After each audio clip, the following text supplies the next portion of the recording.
इस वीडियो में हम electricity class 10 NCERT science chapter 12 के इंटेक्स क्वेश्चन सॉल्व करेंगे। सारे इंटेक्स क्वेश्चन सॉल्व करेंगे। पहले हम देखेंगे न्यूमेरिकल्स वाले क्वेश्चन, उसके बाद जो थ्योरेटिकल क्वेश्चन है उसे भी डिस्कस करेंगे। तो चलिए शुरू करते हैं।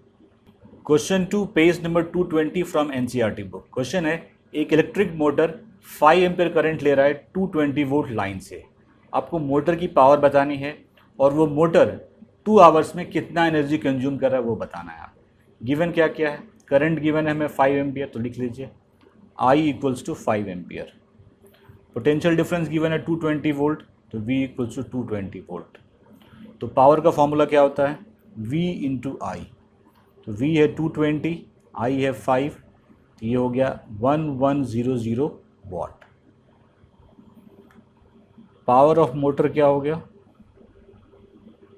इलेक्ट्रिक मोटर कह सकते हैं आप इसको, 1100 वाट। एक पार्ट सॉल्व हो गया। अब हमें निकालना है energy consumed in 2 hour. Time है 2 आवर, तो पहले से सेकंड में कन्वर्ट करेंगे, तो ये क्या हो जाएगा 2 इंटू 60 दैट इज 7200 सेकेंड। ठीक है, तो टाइम इतना है। एनर्जी का फॉर्मूला होता है P into T, power into time. तो पावर है 1100, वाट का मतलब होता है जूल पर सेकेंड, उसमें डाल देना यहाँ पे जूल पर सेकेंड इंटू 7200 सेकेंड। तो यहाँ से सेकेंड कैंसिल हो गया। 11 को 72 से मल्टीप्लाई करेंगे तो ये होगा आपका 792.202040 जूल, क्योंकि सेकेंड तो हमने कैंसिल कर दिया। तो एनर्जी कितना कंज्यूम करेगा motor, 792.12340 joule. Question 2 page number 218 from NCERT book. Question है, अगर 96,000 कूलम चार्ज ट्रांसफर हो रहा है 1 आवर में through a potential difference of 50 volt, तो कितना हीट जनरेट होगा ये बताना है आपको। गिवन क्या क्या पहले वो लिख लीजिए। चार्ज गिवन है 96,000 कूलम, लिख लीजिए सी। टाइम गिवन है 1 आवर और पोटेंशियल डिफरेंस गिवन है 50 volt. We have to find out heat generated, उसका फॉर्मूला होता है H इक्वल्स टू VIT। हमारे पास V तो है, T तो है, I नहीं है। पहले हम निकालेंगे I, तो वो कैसे निकलेगा, Q इक्वल्स टू होता है IT। Q है 960, I पता नहीं है, टाइम है 1 आवर। 1 आवर को सेकंड में कन्वर्ट करना पड़ेगा, तो क्या करेंगे 60 इंटू 60, क्योंकि 1 आवर में 60 मिनट, 60 मिनट में 60 सेकेंड।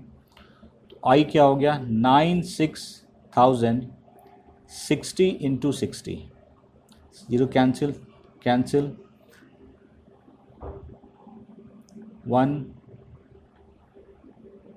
160, 2 से जाएगा 83, मतलब ये हो गया 80/3 एम्पियर। अब हमारा हीट निकल जाएगा, हीट जनरेटेड, तो VIT, V क्या है 50 वोल्ट, I है 80/3 और टाइम क्या है 1 आवर। मैं लिख दे रहा हूँ यहाँ पे 3600 सेकेंड, 3600।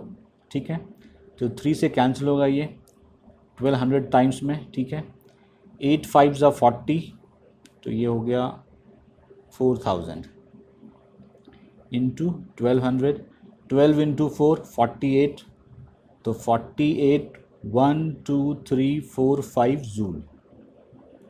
तो हीट एनर्जी जो होगा, हीट जो जनरेट होगा वो होगा 48,12345 joule. Question 3 page number 218 from NCERT book. एक इलेक्ट्रिक आयरन जिसकी रेजिस्टेंस 20 ओम है, ठीक है, और वो 5 एम्पीयर करंट ड्रॉ कर रहा है। Calculate the heat develop in 30 second. तो कितना हीट डेवलप होगा 30 सेकेंड में वो आपको बताना है। गिवन क्या है, रेसिस्टेंस 20 ओम, करंट गिवन है 5 एम्पियर और टाइम गिवन है 30 सेकेंड। हमें निकालना है हीट डेवलप, तो हीट का फॉर्मूला होता है VIT। यहाँ पे काम करते हैं, इस V को हम IR के रूप में निकालते हैं, क्योंकि हमारे पास V नहीं है, IRT है। तो ये क्या हो जाएगा IR into I into T। तो हीट का फॉर्मूला एक ये भी होता है I²RT। I क्या है 5 एम्पियर, तो 5 square, resistance 20, time 30, 25 into 20 into 30, 25 into 20 हो जाएगा 500, 500 इंटू 30 दैट इज़ 15,000 जूल। इतना हीट डेवलप होगा इस केस में। पेज नंबर 216 क्वेश्चन 1, इसमें आपको डिफरेंट रेसिस्टेंस गिवन है, आपको इक्विवेलेंट रेसिस्टेंस निकालना है और सारे पैरेलल में। फर्स्ट केस है, इसमें एक रेसिस्टेंस है 1 ओम और दूसरा है 10 टू द पावर 6 ओम। हमें निकालना है इक्विवेलेंट रेसिस्टेंस और ये जो कनेक्शन है ये पैरेलल में है, ये मेंशन है। तो मैं मान लेता हूँ कि R1 जो है वो 1 ओम है और R2 10 टू द पावर 6 ओम है। ठीक है, हमें निकालना है R इक्विवेलेंट। तो पैरेलल के केस में क्या होता है, 1/R1 प्लस 1/R2। R1 1 है, R2 10 टू द पावर 6 है, तो एलसीएम क्या हो जाएगा 10 टू द पावर 6। तो ये 10 टू द पावर 6 प्लस 1, ये 1/R इक्विवेलेंट इतना है, तो R इक्विवेलेंट क्या हो जाएगा, just reverse 10 to the power 6 upon 10 to the power 6 plus 1। ठीक है, तो ये ऑलमोस्ट 1 के इक्वल आएगा। बस आपको एग्जाम में अगर आता है तो ऐसे लिखना है, क्योंकि 10 पावर 6 को डिवाइड करेंगे तो फिर ऑलमोस्ट लगभग 1 आता है, तो इसने हमने लिख दिया ये। बी पार्ट में आपके पास 3 रेसिस्टेंस हैं, एक है 1 ओम, दूसरा है 10 टू द पावर 3 ओम और थर्ड है 10 टू द पावर 6 ओम, और हमें निकालना है इक्विवेलेंट रेसिस्टेंस। तो मैं मान लेता हूँ ये R1 है, ये R2 है, R3 है, तो लिखिए let R1 is 1 ohm, R2 is 10 to the power 3 ohm and R3 is 10 to the power 6 ओम।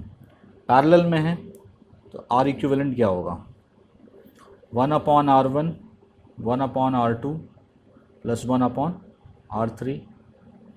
तो 1/R इक्विवेलेंट, R1 क्या है 1, R2 10 टू द पावर 3 और R3 10 to the power 6। LCM क्या हो जाएगा 10 टू द पावर 6, तो यहाँ हो जाएगा 6, यहाँ हो जाएगा क्यूब और यहाँ हो जाएगा 1। तो 10 टू द पावर 6 का मतलब क्या हुआ, 1 2 3 4 5 6। ठीक है, 10 cube means 1000 plus 1 upon 10 to the power 6, 1 2 3 4 5 6। ठीक है, ये 1/R इक्विवेलेंट है, पहले इसको ऐड कर लेते हैं कितना आता है ये। तो ये आएगा आपका 1 0 0 1 0 0 1 अपॉन 1 2 3 4 5 6। ये हमारा 1/R इक्विवेलेंट है। तो R इक्विवेलेंट क्या होगा, रिवर्स हो जाएगा 1 2 3 4 5 6 अपॉन 1 0 0 1 1 0 0 1। इसको सिंप्लीफाई करने में ये भी ऑलमोस्ट 1 के लगभग ही आएगा, तो इसको आप मान लीजिए ऑलमोस्ट 1। इस केस में भी रेजिस्टेंस क्या था 1। अब हम लोग सॉल्व करेंगे पेज नंबर 216 से क्वेश्चन नंबर 2। ये क्वेश्चन बहुत इंपॉर्टेंट है और बहुत ट्रिकी भी है, थोड़ा ध्यान से देखिए। कह रहा है कि इसमें एक इलेक्ट्रिक लैंप है जिसकी रेजिस्टेंस 100 ओम है, एक टोस्टर है जिसकी रेजिस्टेंस 50 ओम है और एक वाटर फिल्टर है जिसकी रेजिस्टेंस 500 ओम है, और तीनों पैरेलल में जुड़े हैं 220 वोल्ट सोर्स से।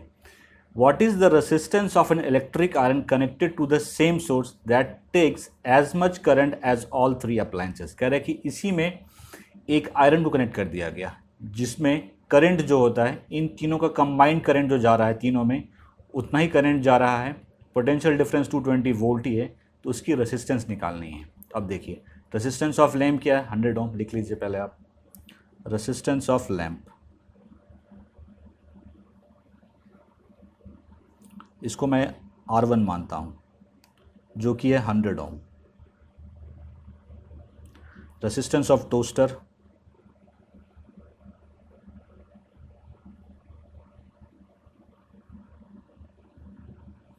इसको मैं R2 मान रहा हूँ और ये है 50 ओम।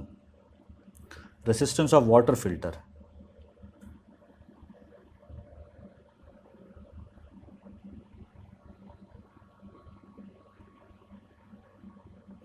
इसे मैं R3 एज्यूम कर रहा हूँ और ये है 500 ओम।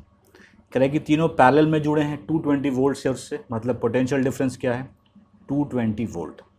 तो पहले हम निकालते हैं इक्विवेलेंट रेजिस्टेंस क्या होगा इन तीनों के केस में, ठीक है।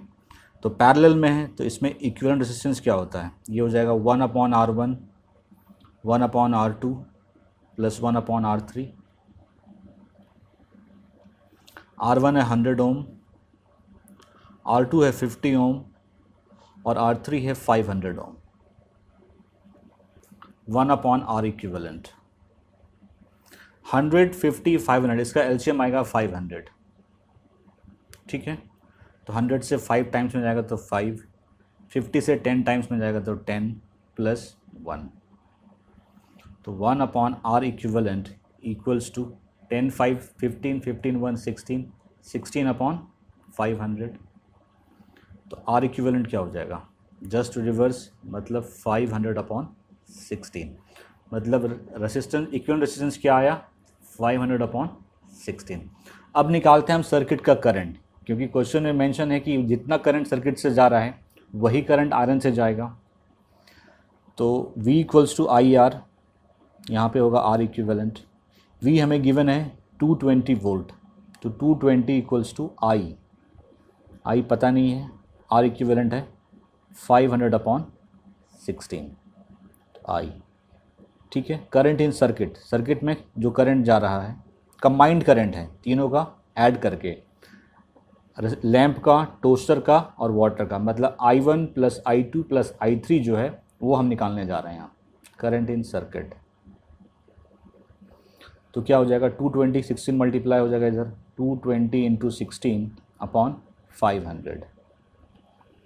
तो ये 16 गया 4 टाइम्स में, ये जाएगा 125 टाइम्स में, 5 से 25 टाइम्स में, और ये 5 से 4 44, 44 इंटू 4 176/25। इसको सॉल्व करने पे आएगा ये 7.14 एम्पियर, ठीक है। सर्किट में यही करंट जा रहा है और यही करंट जाएगा आयरन के थ्रू। तो लिखिए करंट फ्लोज थ्रू आयरन,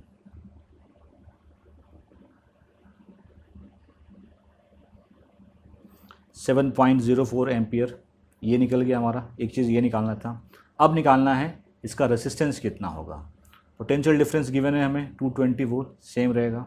तो V equals to I R, तो 220 equals to 7.04 into R, R equals to हो जाएगा ये 220/7.04।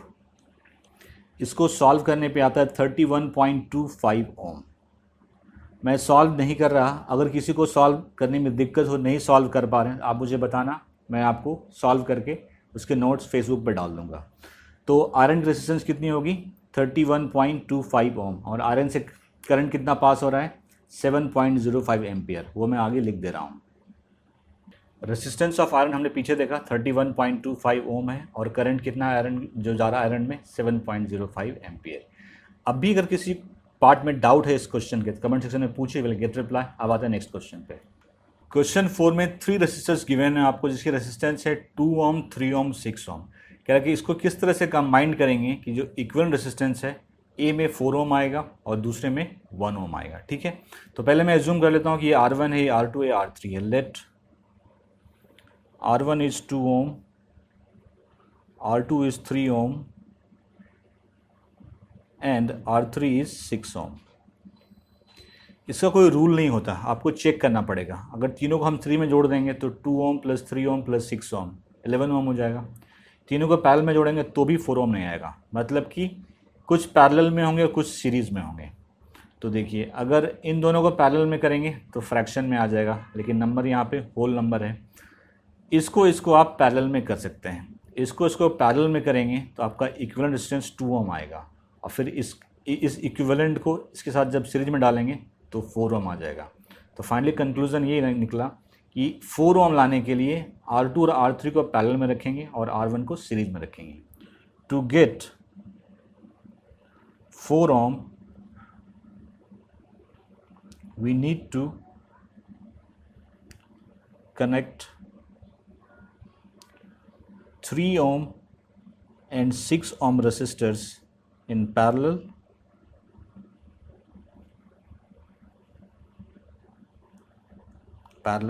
and 2 ohm in series.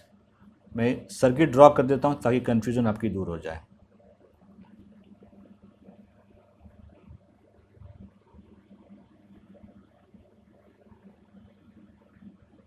यहाँ पे ये 3 ओम है, ये 6 ओम है, और यहाँ पे ये फिर सीरीज में आ गया 2 ओम. तो इसी का हमें निकालना है, तो निकालिए. पहले निकालते हैं इन दोनों का. तो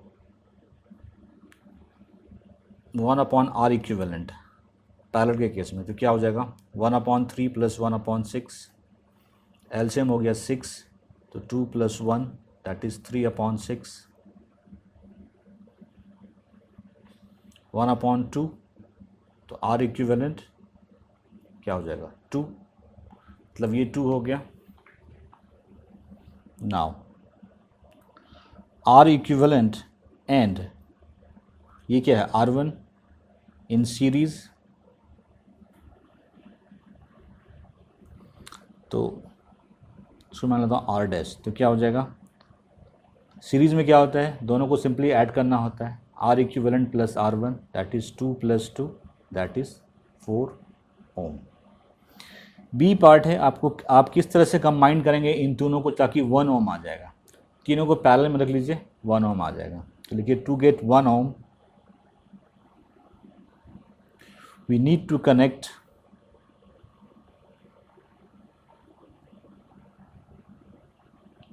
all resistors in parallel.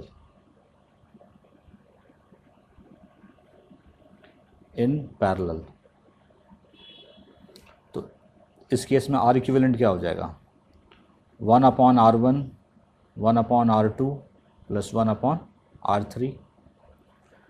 R1 है 2 ओम, R2 है 3 ओम और R3 है 6 ओम.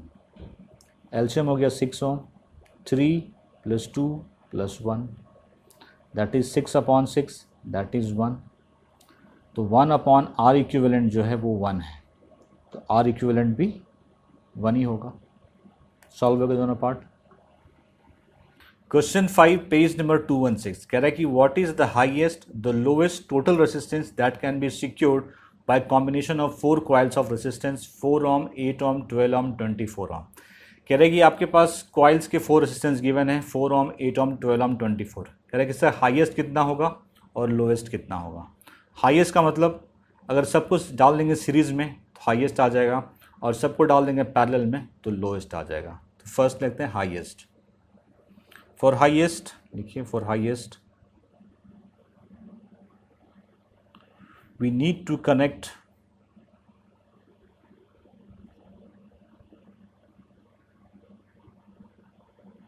all 4 coils in series.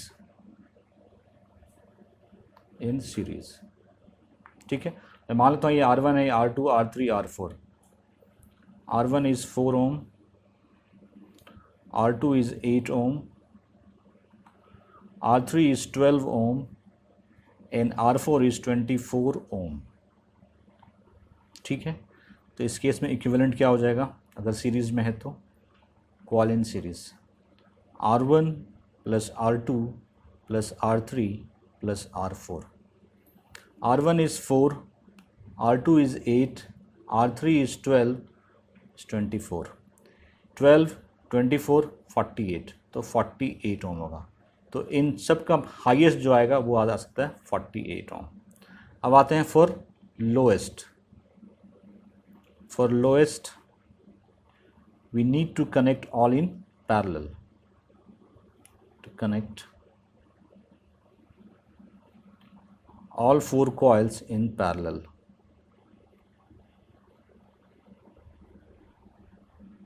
Parallel में क्या होता है, इक्विवेलेंट रेजिस्टेंस 1 हो जाएगा, means 1/R1 R2 R3 and R4.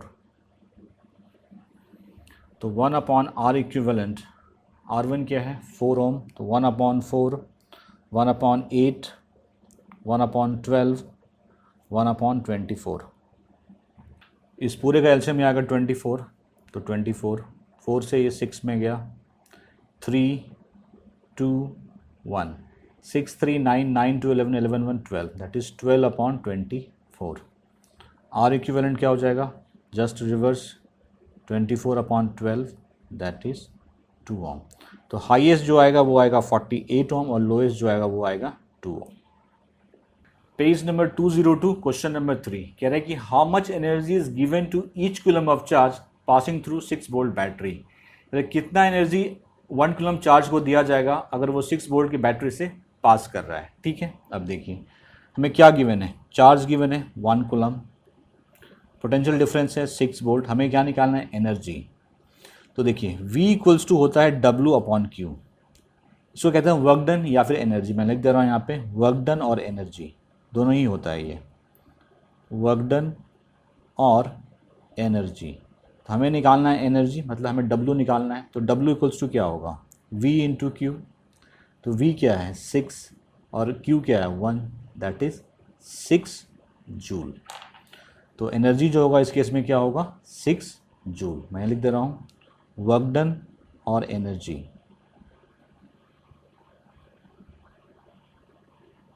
6 joule. Number 200, आपको बताना है 1 कूलम चार्ज में कितने इलेक्ट्रॉन्स होंगे। चार्ज कितना गिवन है आपको, 1 कूलम। सबसे पहले पता होना चाहिए कि 1 इलेक्ट्रॉन का चार्ज जो होता है वो होता है 1.6 इंटू 10⁻⁻19 कूलम। ये आपको याद होना चाहिए। ठीक है, तो आपको बताना है कि इतने कूलम में कितना इलेक्ट्रॉन्स होगा, मतलब कि 1.6 इंटू 10⁻⁻19 कूलम का मतलब क्या हुआ कि 1 इलेक्ट्रॉन है। हमारे पास क्या है 1 कूलम, तो 1 कूलम में क्या हो जाएगा, ये इधर मल्टीप्लाई हो जाएगा 1 इंटू 1 और ये डिवाइड हो जाएगा 1.6 इंटू 10⁻⁻19। ठीक है, इस माइनस इसको मैं ऊपर भेज रहा हूँ, तो ये क्या हो जाएगा 10⁻19/1.6। ठीक है, थोड़ा सा इसको सिंप्लीफाई करते हैं, हम क्या करते हैं 10 को बाहर कर देते हैं और 18 को रहने देते हैं, और यहाँ जो 1.6 था इसको हटा के यहाँ पे 100 कर देते हैं। तो ये 25 टाइम्स में चला गया 4 से, और ये 4 टाइम्स में, और 25 को 4 से करेंगे तो ये हो जाएगा 6.25। तो पूरा क्या हो गया 6.25 इंटू 10⁻18 इलेक्ट्रॉन्स। तो in text electricity class 10 chapter 12 science NCERT in text question के इस पार्ट में जितने थ्योरेटिकल क्वेश्चन रह गए हैं वो सॉल्व करेंगे। पार्ट 1 में जितने न्यूमेरिकल्स थे वो मैं सॉल्व कर चुका था।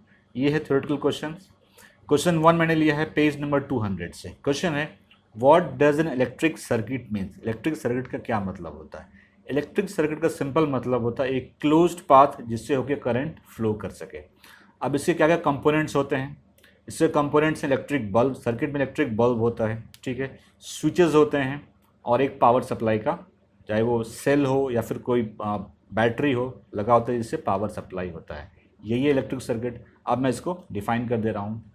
डेफिनेशन हुआ an electric circuit is a closed path through which an electric current flows. ये क्लोज्ड पाथ है जिसके बीच में करंट फ्लो करता है।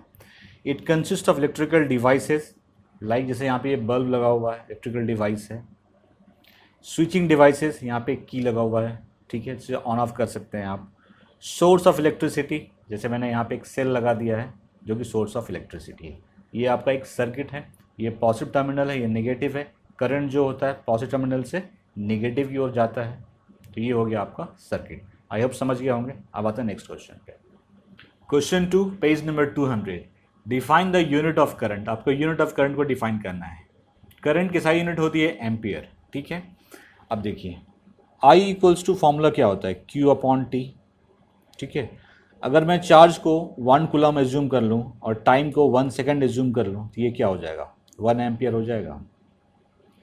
तो यूनिट ऑफ करंट क्या होता है, एम्पियर। और 1 एम्पियर को कैसे डिफाइन करेंगे, अगर 1 कूलम ऑफ चार्ज 1 सेकेंड में पास हो रहा है it means that is called 1 ampere. यही इसकी डेफिनेशन है, इसको मैं यहाँ पे लिख दे रहा हूँ। तो ये है आपका पूरा answer. The SI unit of current is ampere, जिसका सिंबल होता है A। 1 ampere is defined as the flow of 1 coulomb of charge in 1 second. ये था आपका define the unit of current. Question 1 page number 202 कह रहा है name a device that helps to maintain a potential difference across a conductor. कह रहा है कौन सा डिवाइस पोटेंशियल डिफरेंस मेंटेन करने के काम में आता है, ठीक है। अभी आपने जस्ट पहले वाला एग्जांपल जो देखा इलेक्ट्रिकल सर्किट का, उससे मैंने एक सेल यूज़ किया है, वो वहाँ पे पोटेंशियल डिफरेंस मेंटेन कर रहा है। अगर वहाँ पे मैं एक सेल और लगा दूंगा तो उसको बैटरी कहते हैं, वो भी मेंटेन करता है। मतलब कोई भी सोर्स ऑफ इलेक्ट्रिसिटी या फिर पावर सप्लाई वो मेंटेन करता है आपका potential difference across a conductor. अब मैं लिख दे रहा हूँ इसे। तो आंसर मैंने लिखा है any source of electricity, for example a cell, अगर मल्टीपल सेल यूज़ करें तो बैटरी या power supply, helps to maintain a potential difference across a conductor. Question 2 page number 202 कह रहा है what is meant by saying that the potential difference between two point is 1 volt. अगर दो point के बीच का पोटेंशियल डिफरेंस 1 वोल्ट, इसका कहने का क्या मतलब हुआ। पहले देखिए इसका फॉर्मूला क्या होता है। पोटेंशियल डिफरेंस इक्वल्स टू होता है वर्क डन अपॉन चार्ज, ठीक है। Work done means work done की साइन होती है जूल और इसकी होती है कूलम। अगर पोटेंशियल डिफरेंस, अगर मैं वर्क डन को 1 जूल कर दूं और चार्ज को मैं 1 कूलम कर दूं तो ये क्या हो जाएगा, 1 वोल्ट हो जाएगा। Means 1 volt equals to 1 joule 1 coulomb. ये आपको लिखना नहीं है एग्जाम में, ये आप सिर्फ समझिए आपको, ठीक है। अब जैसे मैं ये पॉइंट लेता हूँ ए, ये पॉइंट है बी, और यहाँ पे कोई यूनिट पॉजिटिव चार्ज है +1 कूलम। अगर इस 1 कूलम चार्ज को पॉइंट बी से पॉइंट ए ले जाने में 1 जूल वर्क हमें करना पड़ रहा है, इसका मतलब है कि इन दोनों के बीच का पोटेंशियल डिफरेंस क्या है, 1 वोल्ट है। अब इसी को लैंग्वेज में लिख देना है सिर्फ। तो इसका आंसर हुआ if 1 joule of work is required to move a charge of 1 coulomb from one point to another point, then it is said that potential difference between the two point is 1 volt. अगर 1 coulomb charge को point B से point A ले जाने में 1 joule का work करना पड़ रहा है हमें, इसका मतलब है ए और बी के बीच का पोटेंशियल डिफरेंस कितना है, 1 वोल्ट। क्वेश्चन 1 पेज नंबर 209 कह रहा है on what factors does the resistance of conductor depend. बोला किस किस फैक्टर पे रेसिस्टेंस ऑफ कंडक्टर डिपेंड करता है। फॉर्मूला क्या होता है इसका, रो एल अपॉन ए। तो एक तो हो गया length of conductor, cross section area of conductor, ये है डिफरेंट मटेरियल के लिए डिफरेंट होता है तो मटेरियल ऑफ कंडक्टर, और लास्ट है टेम्परेचर ऑफ द कंडक्टर। तो फर्स्ट क्या हुआ, लेंथ ऑफ द कंडक्टर, ये एल है, length of the conductor,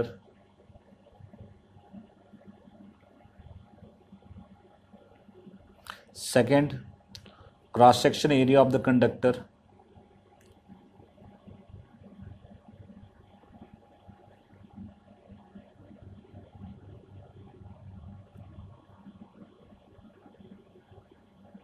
third है मटेरियल, किस मटेरियल का बना है, मटेरियल ऑफ द कंडक्टर,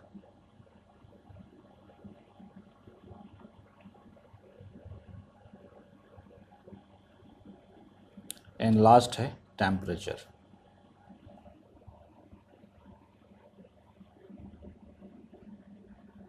ठीक है, ये 4 है जिसपे वो रेसिस्टेंस डिपेंड करता है किसी कंडक्टर का।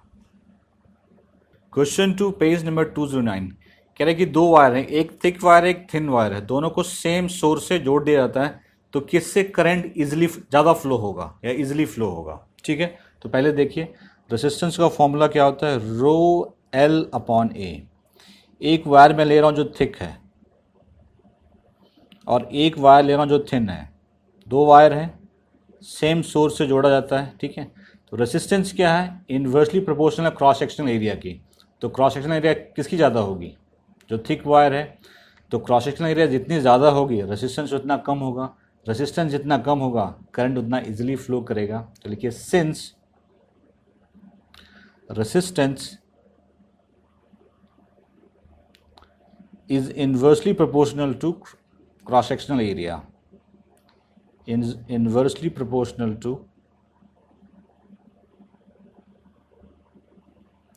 area of cross section,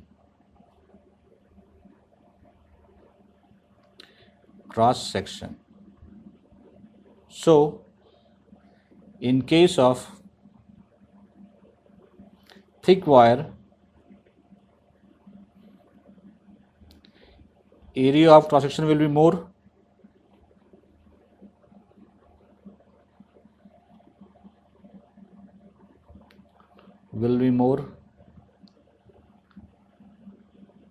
and resistance will be less and resistance will be less. Hence, current will flow more easily through thick wire.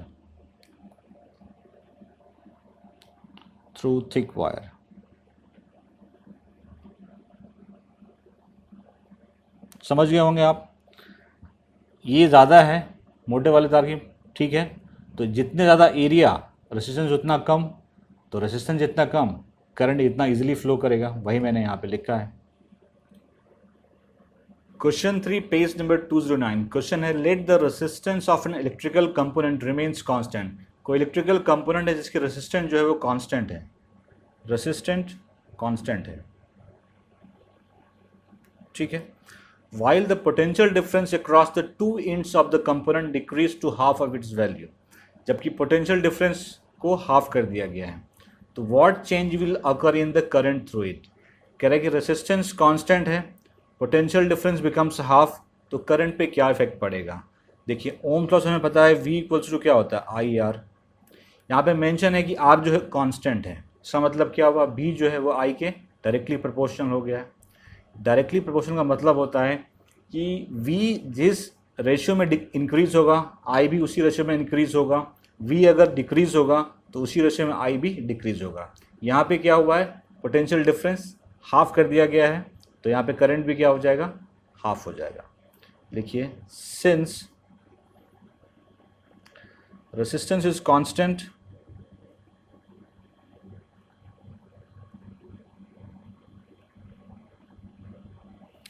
therefore V is directly proportional to I, as potential difference decreased to half, difference is reduced to half,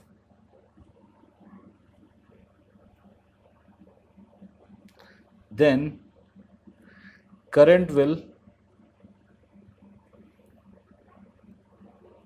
also reduce to half।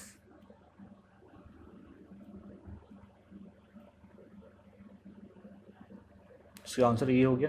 वही निकालना था what change will occur in the current through it, तो current भी क्या हो जाएगा, half हो जाएगा। पेज नंबर 213 क्वेश्चन नंबर 1 कह रहे draw schematic diagram of circuit consisting of battery of 3 cells of 2B each. ठीक है, 3 सेल्स की बैटरी है जिसके पोटेंशियल डिफरेंस 2B है each, of 5 ohm resistors and 8 ohm resistors and 12 ohm resistors and a plug key all connected in series। आपको एक diagram बनाना है, चलिए बनाते हैं डायग्राम। इसमें ये 3 सीरीज़ में है, तो ले लेता हूँ मैं। सपोज़ ये 5 ओम है, ये 8 ओम है और ये 12 ओम है। ठीक है, कह रहा है कि 3 सेल लगा है 2 वोल्ट का, ये हो गया प्लस, ये माइनस 2 वोल्ट हो गया, प्लस ये माइनस 2 वोल्ट हो गया, प्लस ये माइनस 6 वोल्ट हो गया। ठीक है, 6 वोल्ट की बैटरी लगी थी, ये प्लस है ये माइनस है। एक प्लग की भी लगा है, तो कहीं प्लग की लगा देंगे हम लोग रास्ते में, यहाँ पे लगा दिया एक प्लग की। ठीक है, तो ये सर्किट हो गया आपका, इसका नाम दे दीजिए यहाँ पे 5 ओम, 8 ओम एंड 12 ओम। यही करना था इस क्वेश्चन में, हो गया। क्वेश्चन 2 पेज नंबर 213 कह रहा है redraw the circuit of question 1। जो क्वेश्चन हमने सर्किट अभी ड्रॉ किया था उसको रीड्रॉ करना है। Putting in an ammeter to measure the current through the resistors and a volt meter to measure the potential difference across the 12 ohm resistors. आपको एक आमीटर लगाना है करंट मेजर करने के लिए, और 12 ओम रेसिस्टर्स के अक्रॉस एक वोल्ट मीटर लगाना है। What will the reading of the ammeter and volt meter, और आमीटर और वोल्ट मीटर की रीडिंग क्या होगी वही बतानी है। चलिए मैं ड्रॉ कर दे रहा हूँ फिर से इसको। ठीक है, सपोज मैं यहाँ पे कहीं एक आमीटर लगा दे रहा हूँ। एक था 5 ओम, दूसरा था 8 ओम और तीसरा था 12 ओम। ठीक है, ये 5, ये 8 ओम, ये 12 ओम। एक आमीटर लगाना है, इसके क्रॉस एक लगाना था वोल्ट मीटर, लगा दिया मैंने वोल्ट मीटर। ठीक है। 2 वोल्ट की 3 सेल्स लगी थी, ठीक है।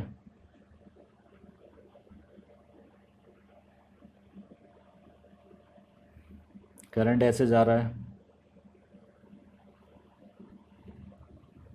कोई की लगा देता हूँ मैं यहाँ पे, एक की। स्ट्रक्चर रीड्रॉ हो गया। अब हमें निकालना है एमीटर की रीडिंग क्या होगी और वोल्ट मीटर की रीडिंग क्या होगी, ठीक है। तो एमीटर क्या मेजर करता है, करंट, मतलब हमें करंट निकालना है। पहले हम निकालेंगे इक्विवेलेंट रेसिस्टेंस, आर इक्विवेलेंट। ये क्या हो जाएगा, 5 + 8 + 12, क्योंकि सीरीज़ में है, तो 25 ओम, ठीक है। पोटेंशियल डिफरेंस 6 वोल्ट का है, क्योंकि 2 वोल्ट के 3 सेल लगे हैं। V = 6 वोल्ट, तो V = IR, I = V/R। V is 6 and R is 25। इसको सॉल्व करने पे आएगा 0.24, तो I आया 0.24, तो एमीटर की रीडिंग क्या होगी, 0.24। तो reading in the ammeter what ever it is, 0.24 ampere, ठीक है। अब हमें निकालना है इसके मतलब पोटेंशियल डिफरेंस निकालना है। रेसिस्टेंस कितना है, 12 ओम, ठीक है। करंट क्या जा रही है, 0.24 एम्पियर। हमें क्या निकालना है, पोटेंशियल डिफरेंस, तो IR, तो 0.24 × 12, ये हो जाएगा 2.88 वोल्ट। तो वोल्ट मीटर की रीडिंग क्या होगी, 2.88 volt, reading in volt meter.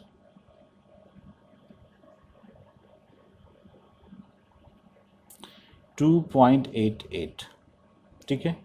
जितने भी इन टेक्स्ट क्वेश्चन थे सारे मैंने सॉल्व कर दिए। कोई